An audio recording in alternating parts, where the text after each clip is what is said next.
Greetings and welcome to the Ultimate Zombies Quest Guide for Kowakujo. In this video I'll be going over every single step in the clearest and easiest order to help you solve this murder mystery.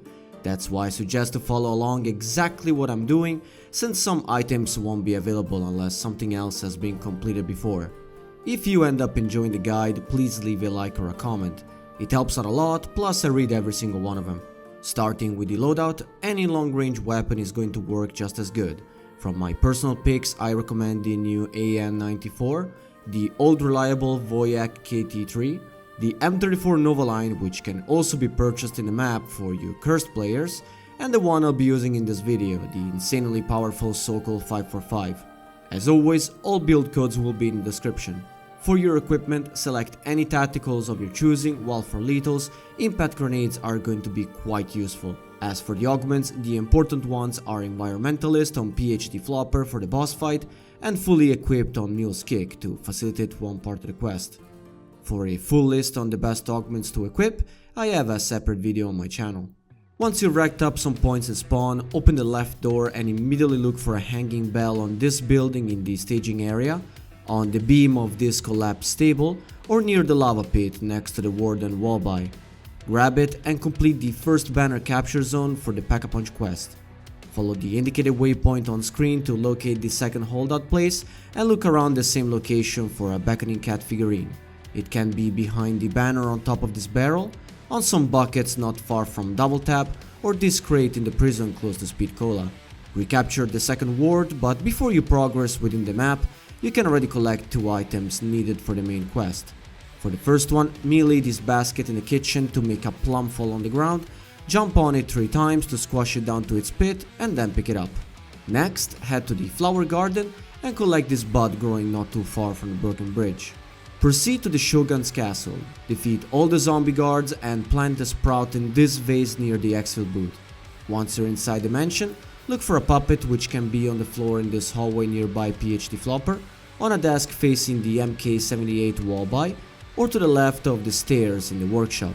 You can now craft and equip the Maneki-Neko special equipment on a workbench close by Vulturade. Keep going until you activate Pack-a-Punch, purchase PhD, then flop in this corner in the castle's courtyard to drop the cage holding a Nekomata. Take it and throw it in the nearest lava pit to release the cat. This is a very strange trust exercise. Once done, you have to hunt for paw prints which can appear in 4 specific locations after killing a zombie in that spot. If nothing happens after doing that, you must try another place. They can show up in the turning area in front of this doorway, in the stables underneath a ceiling lamp, in the flower garden between the lion statues, and lastly in the kitchens before the entrance to the central courtyard. As soon as they appear, look at the direction they're pointing at and keep killing undeads until a triangle-shaped cat print formation pops up. If this is going on in the kitchens or the stables, make sure that the lava river is flowing. If it's frozen solid, throw 3 impact grenades really fast in different spots to open it up. If you want to save some scraps, you can find a free max ammo on a katana stand in the turning area. Throw the Maneki-Neko on the last set of prints and wait until both the Nekomata and an abomination jump out from the lava. He'll eat the yokai, so you'll have to eliminate him to free the cat. Flip around, drink everyone's favorite Death Perception, and leave 1 zombie to facilitate this next part. The Nekomata will be sleeping in one of 3 different places, so make sure to not sprint or slide around them to avoid waking her up and having to wait another round. She can be found near a barrier in the training area where I've shown you the free power-up, in the kitchen close to the sunken fire pit, or on top of the stairs not too far from the Novaline wallby. Slowly approach her by avoiding the highlighted floorboards and pick her up. Bring her to the world seed in front of Pack-a-Punch. She'll jump on it to feed on the essence of the Onryo, but she'll quickly get trapped by her hair. You'll have to melee the seed 3 times between pulses to release the Nekomata and obtain the Nekomancer wonder weapon. You piqued my interest, fickle as it is. Carry on. First order of business, go to the tea garden and shoot a charge shot from the cat on this burnt attic to obtain an empty pouch. From now on, check the minimap for this red warning, letting you know that a small eruption is happening in that location. Idle inside it for about a minute until the pop-up on screen says that you've collected enough volcanic ashes. Place it in the vase you planted the bud a while back, then melee the closest cherry blossom tree until a sound cue is heard. Wait for your screen to have a pink glow and start moving in a circle clockwise in front of the pot until the petal tornado forms in front of it to make the Monkshood Flower bloom instantly. Cherry blossom makes me calm. Monkshood makes me uneasy. Moving to the next step, you must shoot 11 lanterns with the Nekomancer in rapid succession, with each shot giving you a speed boost. Here I'm showing the best route to take. Start by the one at the tea garden, then over the lava pit in the training area, this one at the stable also close to the lava, on your left of the staging area near a spawner, at the outer ward underneath a rock, near an entrance at the gatehouse, close to the bridge at the flower garden, just before the staircase at the kitchens, immediately on the left at the central courtyard, very close to it one under the giant cherry blossom, and finally the last one at the Tenchu entrance. Move towards the Pack-a-Punch to find an ethereal ghost. Interact with it to play the first in-game cutscene. Once it's done, collect the bowl shard on the floor and a note on a shelf not far from it. Head to the roof and use the fast travel glider. Take the path on the right and spam the interaction button when close to this rooftop to snatch a Kitsune Mask. For the next part, I strongly suggest saving a zombie or having a friend hold it for you. Then locate a wall of masks inside the castle and place the one you've gotten earlier on it. You're gonna have to play a game of Simon Says, where a mask combination is going to display. Then zombies wearing each respective mask are going to spawn. You have to kill them in that specific order. Use caution, as eliminating the wrong one or leaving the area will fail the step and you'll have to try again next round. Repeat this game a total of 3 times and interact with the ghostly form of the fox mask to activate another cutscene. At the end of it, the Kitsune Mask will fly away on a shelf near the staircase at the workshop. Shoot it to make it drop Takeshi's pipe. Then it'll move on a wooden beam near Wonderfizz, hit it again to get Takeo's case, and lastly it'll hide in a cheeky spot in a barrier close to Elemental Pop. Shoot it to obtain the comb. Also, once in a while, check if the lava has solidified at this table. If so, throw any lethal on this figurine to release it and add it to your collection. Place all gathered evidence at the meditation room. If you've been following along, the first painting will materialize. The Kitsune is a treacherous trickster. Spend some essence on the mystery box until it changes location, which will always be the one bearing a wooden tag. Throw a Maneki-Neko next to it and spin the box to receive a coin purse. Bring it to spawn where it will flow out of your pocket and play another cutscene. At the end of it, you'll have to hunt for a noble, a merchant and a gardener. Before any of that, melee this fruit basket in the kitchen, it'll be useful very soon. For the noble, throw 3 decoys at these windows near the lava pit. A zombie will start throwing glowing grenades at you. Send them back 3 times to make him drop his hat and a note. Pick them up and head back to the kitchens. Where you dropped the fruit earlier, there'll be a zombie eating it. Lead him to the staging area and kill him near the spawner. The merchant will show up and start eating all the produce he can find. You must eliminate him to get his abacus and another note. For the next part, get the bucket from the tea garden, fill it up at the nearby puddle and head to the flower garden without sprinting or jumping to not spill any water. Use it on the 3 shrubs. One is in front of the tea whisk machine, one on the left of the broken down bridge, and one on the same path going towards the lava. If you come from this side of the map, you can drop over here and mount to not lose any water and avoid having to do multiple trips. The gardener will show up. To damage him, you'll have to first destroy the orange glow on these potted plants, shoot them and finish him off to make him drop the shears and another note. Gather all evidence to the shelf to reveal the second painting. Whoever that is, they are an accomplice and unworthy of mercy. Jump to the floor underneath and look at the shelf full of parchments. Some will be sticking out and some will be placed inside. Shooting one of them will move it to the opposite position, affecting also the adjacent ones. The goal is to have them all rested inside the shelf. There really is no simple trick here. That's why I recommend using this website, which you can find in the description, to get a fast solution instead of losing your mind on it. But hey, if you can do it without, more power to you. When all the papers are in the correct spot, a pestle will pop out together with the final note. Pick both of them up and move to the kitchen. Place the item inside this bowl on a stove and apply brain rot on your weapon. You're gonna have to get a lot of zombie kills near it with that specific ammo mod. Eventually the pestle will become material and interacting with it will play another cutscene. Once over, a pufferfish will spawn in the shelves close to the fire pit. Pick it up, bring it to the meditation room, and since you've gotten the other items, the third painting will reveal itself. Father sake cup. So that is how they poisoned him. This one will have the second piece of the sake cup. Take it and repair it at the shop in the tea garden. Flip it around to turn it to a ghostly artifact and interact with it to experience another memory. When it's finished, retrieve the bowl and place it on a wooden tray in the war room. Defend it from all enemies for around 15 seconds, making sure that it doesn't take too much damage. If done correctly, a horse figurine will appear nearby. Collect it together with a cup. By the way, the item can end up breaking while defending it. If somehow it does, you can recraft it at the workshop and try again next round. Repeat the same holdout process in the collapsed study near Wonderfizz to receive the calligraphy brush, and finally in this room near the tea garden. However, here a hellhound will steal the bowl and start running in circles. The easiest way to take him out is to wait for him at the gatehouse in front of Speed Cola and unload the Nekomancer on it.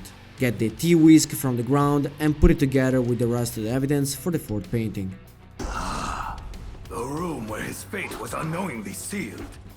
After this, a clock will appear on some debris inside the castle. Interact with it to get a 4-digit code. In my playthrough it was 6434. Note it down as it'll come to play very soon. This will also trigger an assault wave within the next couple of rounds, during which red glowing zombies will spawn. Make sure to get rid of all of them.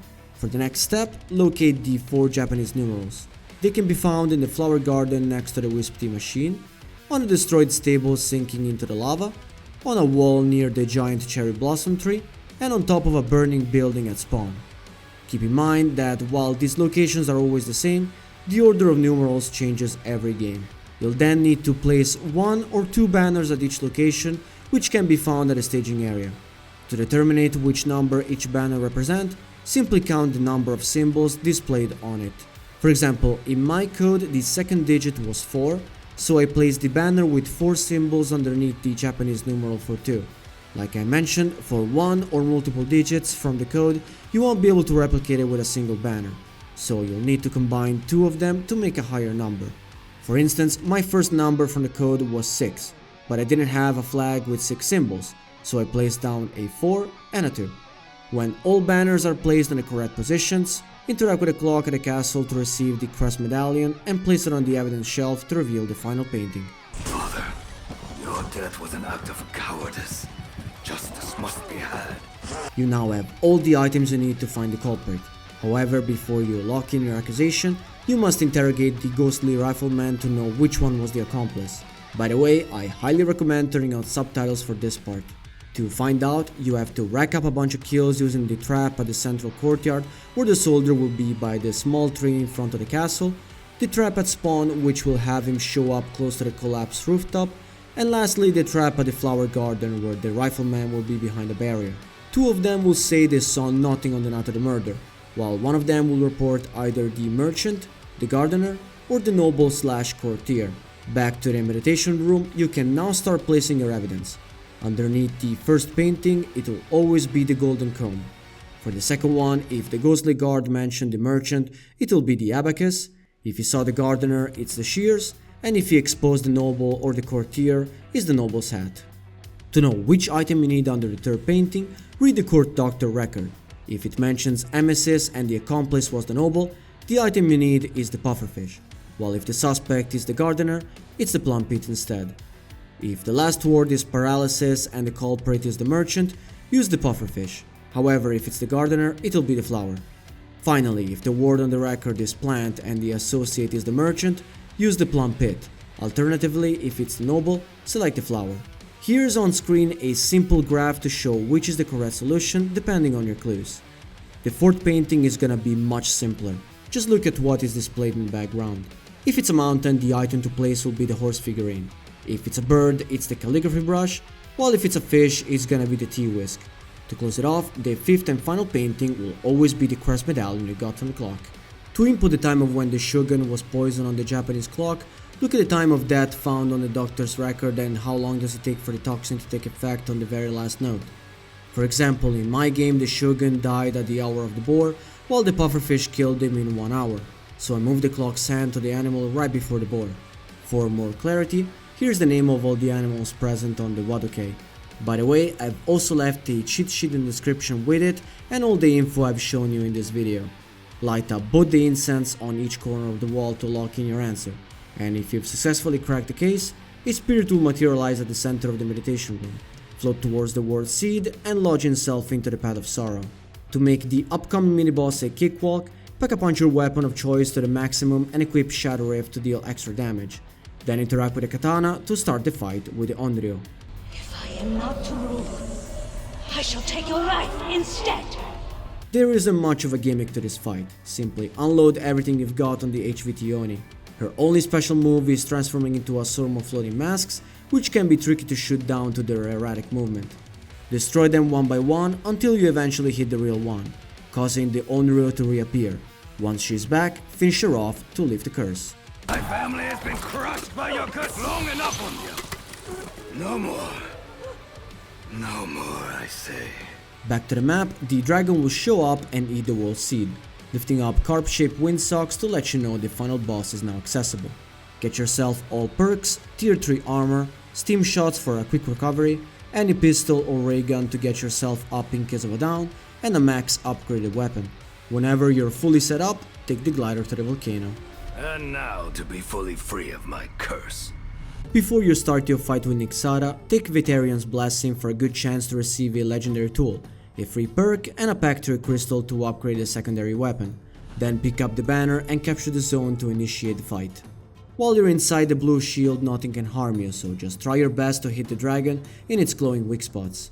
Once the shield is down, eliminate the Oni carrying a banner and repeat the capture process to create an opening to defeat the flying beast. You can use the Nekomancer alt-fire attack to take care of any zombies around the control point and switch to your main weapon to deal with Nixara. Sometimes she'll burn parts of the arena to cut down your play space, slide over them with PhD to avoid taking damage, and don't forget to use your steam shots if you're in a pinch. Continue with the same process of capturing the zones. Be mindful that with every phase there will be one more banner to conquer. You can also take advantage of Dravakar's Blessing, which will automatically capture all points for you, and Kalteri's Blessing to shoot meteorites for some extra damage. Simply keep dishing out damage until eventually the dragon will fall and the screen will fade to black. Congratulations, you've beaten the Kowakujo Main Quest. Reap your rewards and enjoy the cutscene. If you found this ultimate guide helpful, make sure to leave a like or a comment. Check out my channel for more zombie content, and I'll see you in the next one.